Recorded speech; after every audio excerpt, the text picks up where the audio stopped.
What if Europeans never colonized America? What if the colonies which Europe did place failed, and Europe gave up ever expanding into the New World?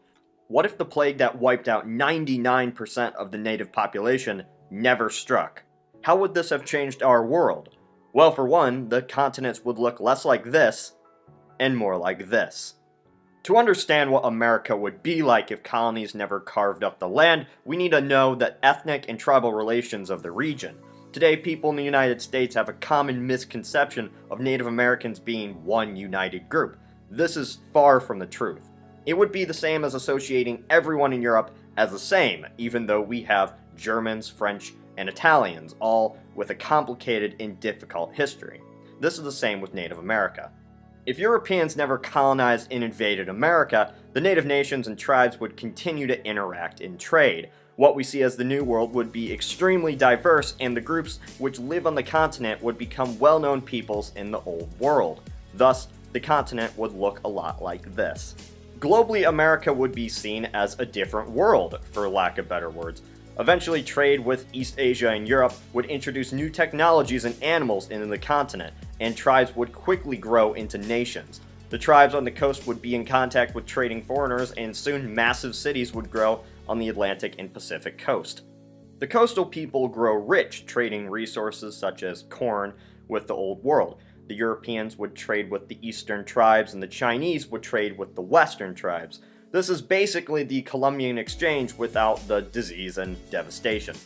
America would be split into many numerous cultures and languages, as well as unique religions which different people follow. California would be the most heavily populated region on the continent.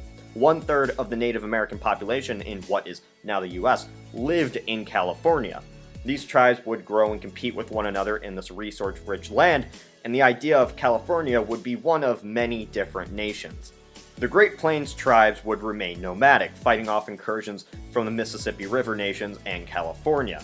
Odds are regions such as the Great Lakes would become one of the most hotly contested areas of the world, with two rival nations, the Ottawa and the Iroquois, competing over the region. Smaller tribes would most likely be swallowed up by the creation of new nations, and tribes such as the Miami would become seen as minorities. Just as in Europe, Asia, and Africa, people of America would compete among each other over religious, cultural, and ethnic differences. Using Asia and Europe as models, a couple religions native to America could expand rapidly and divide the continent. Some nations could be loyal to one religion while others are loyal to another religion. This could change the entire history of the continent, as well as the political situations on the continent. Empires and nations would rise and fall across America, just as they did in Europe and Asia, eventually forming into nation-states and interacting with each other today. The Native American people would never be simply lumped into one group, but would be differentiated between ethnicity, tribe, and eventually nation. These native nations would compete in international politics and wars, perhaps even in a world war. The possibilities are endless with this scenario. What do you think would happen? Like us on Facebook, subscribe if you have not done so. This is Cody from the Alternate History Hub.